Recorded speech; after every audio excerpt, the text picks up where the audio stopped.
On peut tout s'envoyer par Internet, des documents, des images ou des logiciels, à condition qu'ils ne soient pas trop lourds. Dans ce cas, deux solutions se présentent, réduire leurs caractéristiques et utiliser un logiciel de compression de fichiers.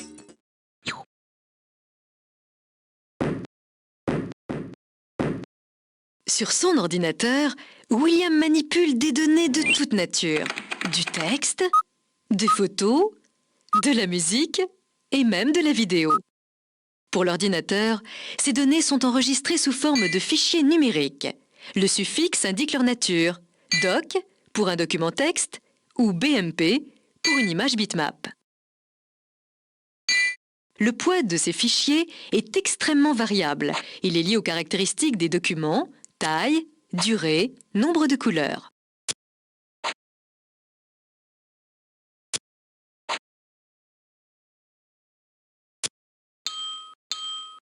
Mais un constat s'impose. La vidéo de William occupe presque 1000 fois plus d'espace que son document texte. Voici le temps que William, muni d'un modem 28,8 kilobits par seconde, mettrait à transférer tel quel ces 5 fichiers par courrier électronique. «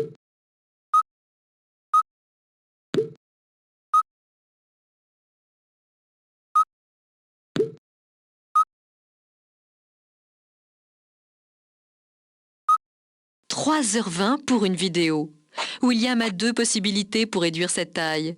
Changer les caractéristiques des fichiers ou utiliser un logiciel de compression.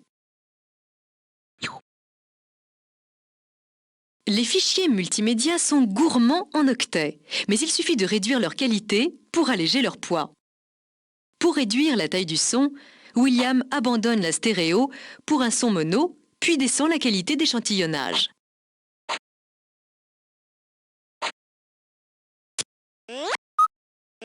Pour la vidéo, un compromis efficace consiste à réduire à la fois les dimensions et la cadence d'affichage du film.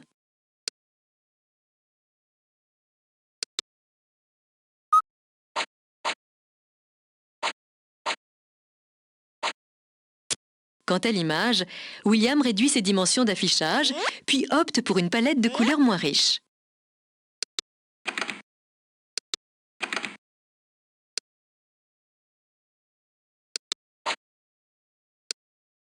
Comme pour le son ou la vidéo, les images peuvent être sauvegardées dans un format compressé, comme ici le JPEG.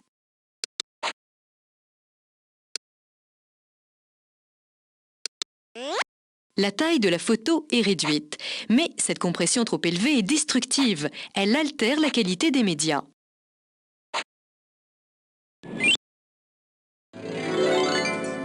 Lorsqu'un fichier est incompressible, c'est qu'il est déjà compressé.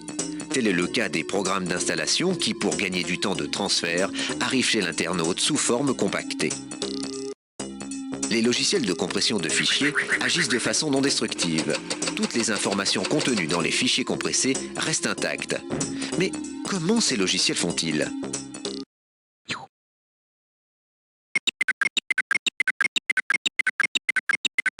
Toutes les données contenues dans un fichier sont codées par des 0 et des 1, les bits, une série de 8 bits se nommant octets.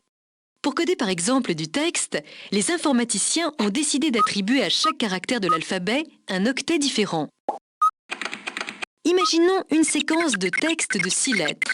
Elle occupe en mémoire 6 octets, soit 48 bits. Après la simplification du codage numérique, cette séquence de texte occupe maintenant 4 fois moins de place.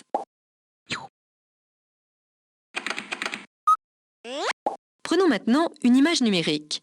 Celle-ci est constituée de milliers de petits points appelés pixels. Dans le fichier de l'image, la couleur de chaque pixel correspond à une valeur binaire. Ces valeurs sont redondantes. Le logiciel de compression va compter ces répétitions.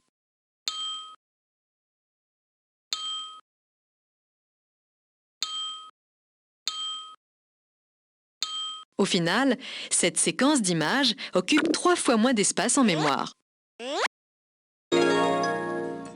Si les systèmes de compression sont en réalité plus complexes, l'exemple de la fleur permet de comprendre pourquoi une image montrant peu de détails occupe, une fois compressée, moins de place qu'une photographie très fine.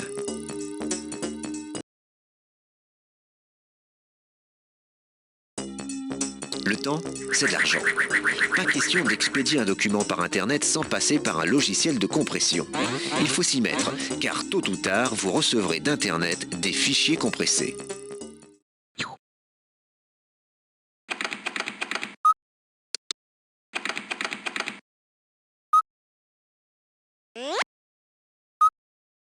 Les logiciels de compression foisonnent sur les serveurs de téléchargement.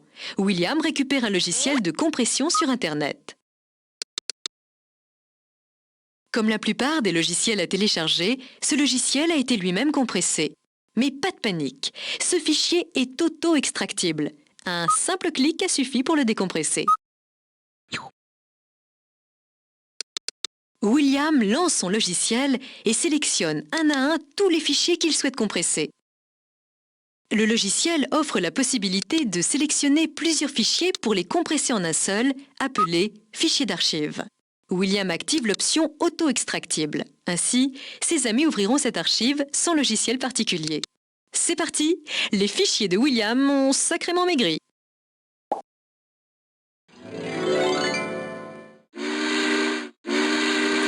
N'oubliez pas qu'avant tout, les logiciels de compression ont été conçus pour économiser de la place sur le disque dur.